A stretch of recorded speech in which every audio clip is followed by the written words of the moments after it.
पाकिस्तानी मैशत का बुरा हाल है, कर्जों के अंदर हमारा मुल्क जकड़ा है, आम आदमी को रोटी रोजगार दोनों मुयसर नहीं है, डिफॉल्ट का खतरा अभी भी हमारे यहाँ मौजूद है, मगर हुकूमती अलल्ले तलल्ले अपने जौबन के ऊपर है कि आपके सर्वाइवल के लिए फ्यूचर में दो ममालिक के साथ रिलेशनशिप ठीक करना आपकी एग्जिस्टेंस का सवाल है। वो दो मुल्क कौन है? एक भारत है और एक अफगानिस्तान, और आपने दोनों के साथ फॉरेन पॉलिसीज में ब्लंडर की। अफगानिस्तान के लिए अपना सारा मुल्क तबाह करके आज वो आपके साथ नहीं है।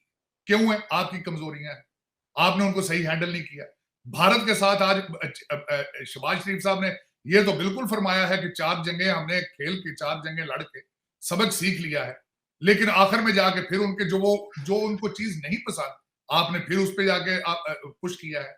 मेरा जो अगर जाती तौर पे पूछे, मैं I am a firm believer of having good relationship with India. आपकी जरूरत, ट्रेड आपकी जरूरत है, दालें, गंदम, चीनी, सारी चीजें, अद्वियात इंपोर्ट करना आपकी मजबूरी है भारत से। बिल्कुल। और उसमें 2 मिसालें मैं देना चाहता हूं। वाजपेयी साहब आए थे यहाँ पे अपना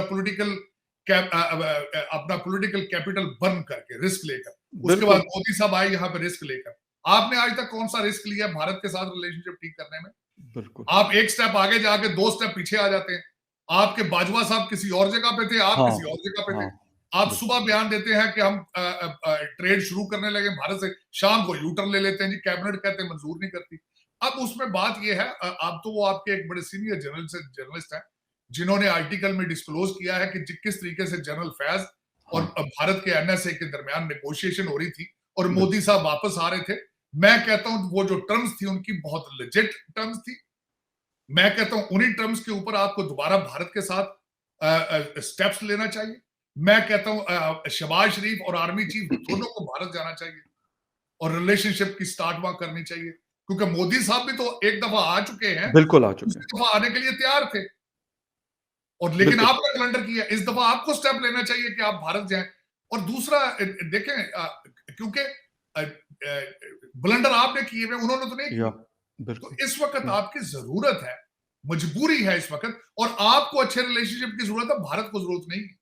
ये पॉइंट सर आपका बड़ा इंपॉर्टेंट है। यही जब हिंदुस्तान के कुछ दोस्तों से बात होती है तो कहते हैं यार इस वक्त आप प्रॉब्लम्स में है। हिंदुस्तान तो नहीं, हिंदुस्तान का तो अरब दुनिया के साथ बेहतरीन ताल्लुकात, रशिया के साथ बेहतरीन ताल्लुकात, यूरोप के साथ बेहतरीन ताल्लुकात, अमेरिका के साथ बेहतरीन ताल्लुकात, बाकी ऑस्ट्रेलिया और न्यूजीलैंड के साथ बेहतरीन ताल्लुकात। कहते हमें तो कोई प्रॉब्लम नहीं है, आप हमारे साथ रिलेशनशिप रखें, हमें कोई फर्क नहीं पड़ता, ना रखें हमें कोई फर्क नहीं पड़ता। तो सर ऐसे पॉइंट पे फिर क्या करना चाहिए पाकिस्तान? मैंने आपको कहा है, इनको चाहिए कि जो चीजें जहां रुकी थी अजय दोवल के साथ, जिन टर्म्स के ऊपर मोदी साहब यहां आना चाह रहे थे, उन्हीं टर्म्स के ऊपर उनसे बात करके इनको चाहिए भारत जाए दोनों, आर्मी चीफ और तो पॉलिटिकल वाले, क्योंकि एक बंदे का जाने का तो तुक नहीं बनता। एक चला जाता है, दूसरा कहता है आगे यूटर्न मार लेता है। इन दोनों को चाहिए वहां पे जाके बात करें उनसे, क्योंकि मजबूरी है इसकी। और अफगानिस्तान के साथ भी यही करना चाहिए। इन्हीं 2 लोगों को इन्होंने अगले दिन देखे, तालिबान जहां पे लड़कियों की एजुकेशन उन्होंने बंद कर दी, इन्होंने हिना रबानी खरकोमा भेज दिए जी। बिल्कुल। उनको और स्नब करने के लिए भेजा उन्होंने। बिल्कुल।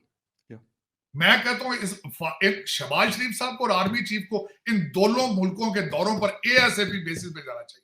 लेकिन सर ये आप ये वाले बात कर रहे हैं, लेकिन हमारे बिलावल भुट्टो जरदारी साहब अमेरिका भी 10-10 दिन गुजार लेते हैं, यूरोप के भी दौरे कर लेते हैं। अगर नहीं करते सर, काबुल का दौरा नहीं करते, आई डोंट नो क्या चाहते हैं। चले हिंदुस्तान का तो फिर भी मैं कहता हूं कि हमसे दूरियां ज्यादा है, लेकिन अफगानिस्तान के साथ तो हम बड़े करीब थे। जब 2021 में तालिबान आए तो हमने काफी खुशियां भी मनाई, सारा कुछ किया, लेकिन सर वहां का एक दौरा उन्होंने नहीं किया बिलावल साहब ने। नहीं, बिलावल साहब ने सिर्फ उन मुल्कों के दौरे किए जहां से डॉलर और यूरो आ सकते हैं। किसी दूसरे मुल्क में नहीं गए, ना वो जाना चाहते। अफगानिस्तान से तो बल्कि लेने की बजाय कुछ देना पड़ जाना है वहां जाके, इसलिए नहीं जाते वहां। मैं कहता हूं इनको हर चीज को साइड पे रख के इन 2 मुल्कों में बिलावल भुट्टो को भी जाना चाहिए इनके साथ। इन तीनों लोगों को भारत भी जाना चाहिए, अफगानिस्तान भी जाना चाहिए।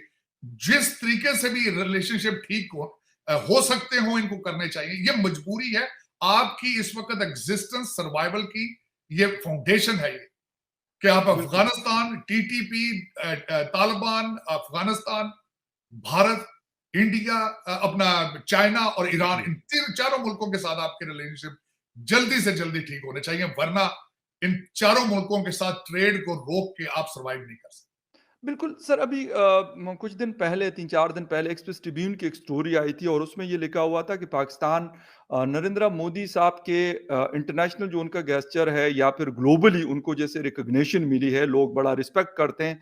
कहते पाकिस्तान उससे बड़ा परेशान है कि यार मतलब उनका इन्फ्लुएंस न सिर्फ ये कि हिंदुस्तान के लोगों के ऊपर या हिंदुस्तान के अंदर है, बल्कि हिंदुस्तान से बाहर उन कंट्रीज में भी है जहां किसी जमाने में पाकिस्तान को काफी अहमियत दी जाती थी, पाकिस्तान को सुना जाता था। तो सर ऐसी सूरत में फिर पाकिस्तान मतलब परेशान भी है लेकिन कुछ करता भी नहीं है। नहीं देखें, दो चीज उसमें सबसे बड़ी बात ये होती है, जब आप इंटरनेशनल रिलेशन या फॉरेन पॉलिसी को देखते हैं जी। तो ट्रेड दोनों साइडों से होता है, बायलैटरल होता है। बिल्कुल। अब मेरा ये क्वेश्चन ये है कि पाकिस्तान जहां भी जाता है कुछ देने के लिए कुछ है इनके पास, कुछ ट्रेड करने के लिए कुछ है इनके पास। बार बार इस वक्त आप जोर देते हैं कि हमारी सऊदी अरेबिया से रिलेशनशिप है, हमारा ब्रादर मुल्क है। आप ये बताएं, आप उनको लेबर के अलावा दूसरी कुछ चीज दे सकते हैं?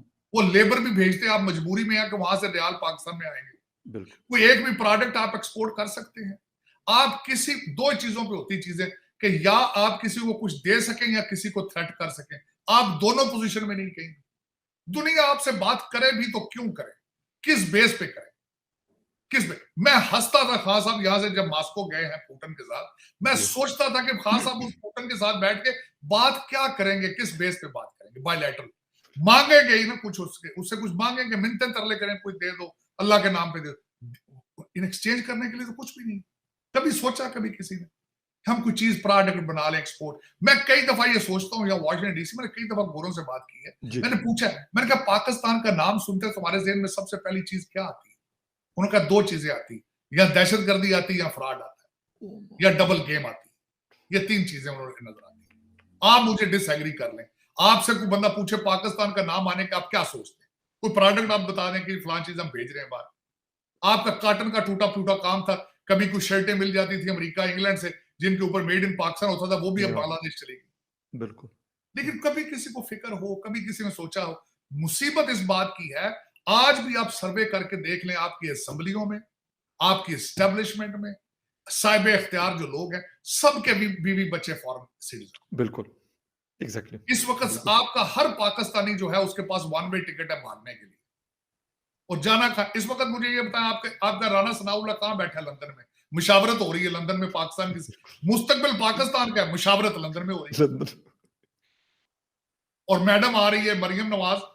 मुझे सबसे समझ नहीं आती कि इतनी दुनिया बेजार है, एक ही फैमिली में चीफ मिनिस्टर हो वो भी इनका, वजीर भी हो तब भी इनका, एमएनए हो तब भी, अपनी फैमिली का बच्चा कोई नाम मिलता हो तो फिर किसी को बाहर टिकट देते हैं। ये सियासत है, ये बिल्कुल बिल्कुल। सर एक लास्ट मुनीर साहब, मैं आखिरी बात, पता नहीं आसिम मुनीर साहब किस चीज का इंतजार कर रहे हैं? क्या कितना नीचे इसको देखना चाहते हैं पाकिस्तान का, जिससे पहले जिसके बाद ये कोई डिसीजन लेंगे? कोई डिसीजन उन्होंने लेना है, किसी के पास कोई हल मौजूद नहीं पाकिस्तान का, सिवाय हमारे आर्मी चीफ आसिम मुनीर साहब।